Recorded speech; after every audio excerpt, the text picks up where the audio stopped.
সম্মানিত বন্ধুরা, আসসালামু আলাইকুম। আমি মোহাম্মদ কাসিমের স্বপ্ন নিয়ে আলোচনা করি এবং মোহাম্মদ কাসিমের স্বপ্নগুলো বিচার বিশ্লেষণ করি এবং বর্তমান প্রেক্ষাপটের সাথে মোহাম্মদ কাসিমের স্বপ্নগুলো আমি মিলাই। মোহাম্মদ কাসিমের স্বপ্ন আলোচনা করতে গিয়ে আমাকে অনেক সময় রাজনৈতিক কিছু বিষয় গবেষণা করতে হয়। সেটা হলো, আমরা যদি ভারত উপমহাদেশ, বিশেষ করে পাকিস্তান, ভারত, বাংলাদেশ, শ্রীলঙ্কা, মিয়ানমার, নেপাল, ভুটানের দিকে তাকাই, তাহলে কিন্তু আমরা বেশ কিছু তথ্য এবং উপাত্ত জানতে পারি। মোহাম্মদ কাসিম এর স্বপ্ন আলোচনায় আমরা জানি যে এই উপমহাদেশে গাজওয়াতুল হিন্দ অর্থাৎ তৃতীয় বিশ্বযুদ্ধ সংগঠিত হবে এবং এই ভারত উপমহাদেশে এই গাজওয়াতুল হিন্দ মূলত তৃতীয় বিশ্বযুদ্ধের একটা অংশ এবং কেন এই যুদ্ধটা হবে সেই তার কারণ এবং অনুসন্ধান এবং বিচার বিশ্লেষণ করার চেষ্টা করি এবং এর প্রেক্ষাপট কীভাবে তৈরি হবে সেই বিষয়গুলো সম্পর্কে আমি গবেষণা করি। কোনো কিছুই একদিনে বা হঠাৎ করে শুরু হয় না, কোনো কিছুই না। তো কেন এই উপমহাদেশে গাজওয়াতুল হিন্দ বা তৃতীয় বিশ্বযুদ্ধ সংগঠিত হবে, এর কিছু সিমটমস আমরা দেখতে পাই। আপনি যদি বাংলাদেশ, ভারত, শ্রীলঙ্কা, পাকিস্তান, আফগানিস্তান, মিয়ানমারের এবং নেপাল এর রাজাগুলো, অর্থাৎ এই দেশগুলোর যে যদি আপনি শাসন ক্ষমতা অর্থাৎ রাজনৈতিক যদি আপনি বিষয়গুলোর দিকে তাকান, তাহলে কিন্তু একটা বিষয় স্পষ্ট আকারে উঠে আসতেছে। কি বিষয়টা? সেটা হলো, আপনি ভালোভাবে দেখেন, আপনি যদি ভালোভাবে বিচার বিশ্লেষণ করতে পারেন বা চিন্তা করেন, তাহলে কিন্তু অনেক বিষয় আপনি বুঝতে পারবেন। সেটা হলো, আমরা যদি প্রথমে পাকিস্তানের দিকে তাকাই, পাকিস্তানে মোহাম্মদ কাসিম ইমরান খান নিয়ে একটা স্বপ্ন দেখেছিল, সেই স্বপ্নটা আমি আলোচনা করেছি।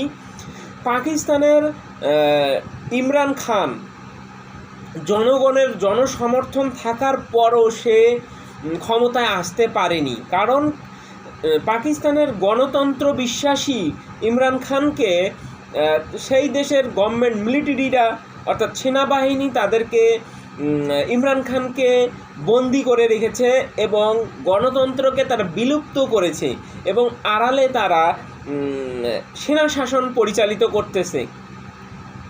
আপনারা যদি গভীরভাবে বিচার বিশ্লেষণ করেন তাহলে কিন্তু বুঝতে পারবেন। আর পাকিস্তান এমন একটা দেশ, সেখানে কোনো গণতান্ত্রিক নির্বাচিত সরকার কখনোই 5-10 বছর ক্ষমতায় থাকতে পারেনি। এর কারণ আপনারা ভালোভাবে জানেন, আমি আগেও বলেছি, বারবার বলি যে মিলিটারি শাসন বা সেনা শাসন মূলত হলো দাজ্জালীয় শাসন ব্যবস্থা এবং এই শাসন ব্যবস্থাটা হলো অনেকটা জোরপূর্বক করা হয়। আপনি যদি পাকিস্তানের দিকে তাকান তাহলে কিন্তু আপনারা বুঝতে পারবেন। আমি অল্প সময়ে কথা বলবো। আপনি যদি মিয়ানমারের দিকে তাকান তাহলে অং সান সুচি তিনি গণতন্ত্র বিশ্বাসী ছিলেন এবং তেনাকেও কিন্তু সেনাবাহিনী পরাজিত করছে। তার সমর্থন থাকা সত্ত্বেও তাকে তিনি জেলে বন্দি করে সেখানে সেনা শাসন জারি করেন এবং আমরা দেখি মিয়ানমারে এখনও যুদ্ধ চলতেছে। তারপর আপনি যদি শ্রীলঙ্কার দিকে তাকান,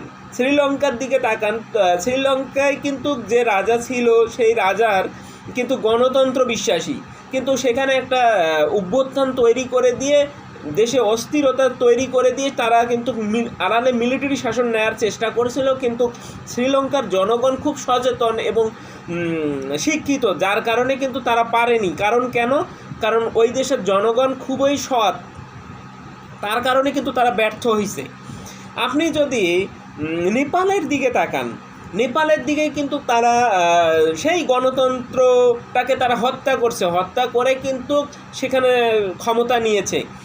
তো এখানে তারা কিন্তু প্রচার করতেছে অভ্যুত্থানের নামে, কিন্তু তারা প্রচার করতেছে যে অনেক কিছু মানে সমাজের ন্যায় নিষ্ঠা সব কিছুর আইন কানুন সব কিছু সুন্দর হবে, কিন্তু আসলে না, তার আড়ালে কিন্তু সেনাবাহিনী কাজ করতেছে। হ্যাঁ, আর আপনি যদি বাংলাদেশের দিকে তাকান, বাংলাদেশেও কিন্তু একই ঘটনা। হয়তো সবাই বলবে যে বাংলাদেশে অভ্যুত্থান হয়েছে, ছাত্র আন্দোলন হয়েছে, কিন্তু নো, বাংলাদেশে কোনো অভ্যুত্থান ছাত্র আন্দোলন হয়নি। আমি বলবো এটা সেনা অভ্যুত্থান হয়েছিল। সেনা অভ্যুত্থান শুধু গুলি করে বা কাউকে হত্যা করে বন্দি করে হয় না, নীরবেও হয়। যদি আপনার দেশের মিলিটারিরা আপনার সরকারের দায়িত্ব পালন থেকে বিরত থাকে, সেটাও কিন্তু এক ধরনের অভ্যুত্থান। আমি বলবো বাংলাদেশের অভ্যুত্থানটা একটা মিলিটারি অভ্যুত্থান। এবং আপনি যদি তাকান বাংলাদেশে শেখ হাসিনার পতনের পর, আপনি যদি বাংলাদেশের দিকে তাকান, দেখেন এখনও সেনাবাহিনীরা তাদের ব্যারাকে ফিরে যায়নি এবং আড়ালে তারা কিন্তু শাসন ক্ষমতা পরিচালিত করতেছে। যদিও একটা নির্বাচন হয়েছে, কিন্তু এটা পরিকল্পিত একটা নির্বাচন ছিল এবং এখনও সেনাবাহিনীরা সেই ক্ষমতার আড়ালে ক্ষমতা বসে আছে। যাই হোক, এগুলো অনেক গভীর বিষয়। এই বিষয়গুলো নিয়ে আমি আলোচনা করতে চাই না, কারণ আমি রাজনৈতিক বিষয় নিয়ে আলোচনা করি না, কিন্তু আমি মোহাম্মদ কাসিমের এই স্বপ্নগুলোর আলোচনা করার চেষ্টা করি। কারণ কেন, এই প্রেক্ষাপটগুলো, অর্থাৎ যখন কোনো দেশের উগ্রতাবাদ বা মিলিটারি কিংবা সন্ত্রাসবাদের জন্ম হবে, তখন জাতিগত দ্বন্দ্ব সৃষ্টি হবে। হিন্দু, মুসলিম, বৌদ্ধ, শিখ, হ্যাঁ, সব সম্প্রদায়, উপজাতি, সব সম্প্রদায়গুলোর মধ্যে একে অপরের ভ্রাতৃত্ব বন্ধন নষ্ট হয়ে যাবে এবং তারা একে অপরকে দোষারোপ করবে, যার ফলে ওই দেশে অরাজকতা, অস্থিরতা সৃষ্টি হবে। তো সেই দিকেই কিন্তু যাচ্ছে আপনি ভারত উপমহাদেশ। কেন, আমরা যদি দেখতে পাই, আপনারা কিন্তু অনেক ঘটনা, অনেক কিছুই সোশ্যাল মিডিয়ায় দেখতে পাচ্ছেন, এটা নিয়ে আমি আর বলতে চাই না। আমরা সাম্প্রতিক সময়ে যদি ভারতের দিকে তাকাই, সেখানে বিজেপি সরকার এই যে গোহত্যা, মুসলিমদের উপর যে কিছু আইন প্রয়োগ করতে যাচ্ছে, সেটা কিন্তু পর্যায়ক্রমে একটা দাঙ্গার দিতে নিয়ে যাচ্ছে, হিন্দু মুসলিমদের মধ্যে দাঙ্গা সৃষ্টি করতে চাচ্ছে। হ্যাঁ, যদিও এই ট্র্যাপে মুসলিমরা এবং সাধারণ হিন্দুগুলো এখনও পা দেয়নি, কিন্তু ভবিষ্যতে পা দিতে পারে এবং তখন জাতিগত সংঘাত হবে। এবং যখন জাতিগত সংঘাত সৃষ্টি হবে, তখন কিন্তু গভর্নমেন্ট মিলিটারিকে নামাবে।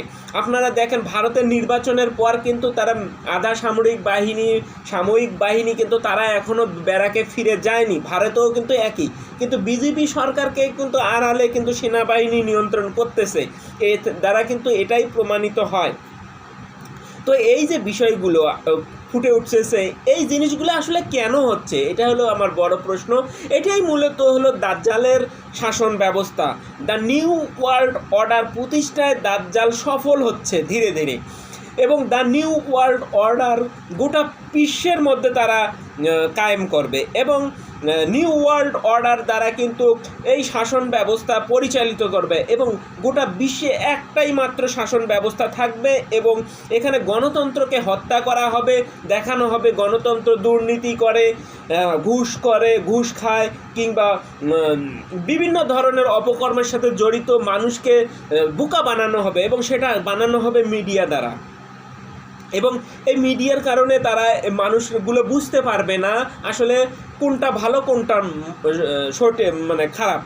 তো এখানে দাজ্জাল সেই কাজটাই করতেছে এবং দ্য নিউ ওয়ার্ল্ড অর্ডার প্রতিষ্ঠা করতেছে। মোহাম্মদ কাসিমের যদি আমরা স্বপ্ন আলোচনা করি, সেই দিকগুলোই কিন্তু ফুটে ওঠে এবং আপনি জানলে অবাক হবেন, মোহাম্মদ কাসিম যে দেশে থাকে সেই দেশের গভর্নমেন্টও দ্য নিউ ওয়ার্ল্ড অর্ডার দ্বারা পরিচালিত। এইটাই হলো বিষয়। তো আপনারা সবাই মোহাম্মদ কাসিমের স্বপ্নগুলো পড়বেন, বিচার বিশ্লেষণ করবেন এবং মোহাম্মদ কাসিমের স্বপ্নগুলো নিয়ে আলোচনা করবেন। আপনারা অনেক কিছু বুঝতে পারবেন, কারণ এত কম সময়, এত অল্প সময় আমি কখনোই এগুলো বিষয় তথ্যসহ প্রমাণ করতে পারি না, কারণ এগুলো অনেক গভীর এবং জটিল বিষয়। তো আপনারা সবাই অবশ্যই মোহাম্মদ কাসিমের স্বপ্নগুলো পড়বেন এবং বিচার বিশ্লেষণ করবেন এবং মোহাম্মদ কাসিমের স্বপ্ন অনুযায়ী পরিকল্পনা করবেন। ধন্যবাদ সবাইকে। আল্লাহ হাফেজ।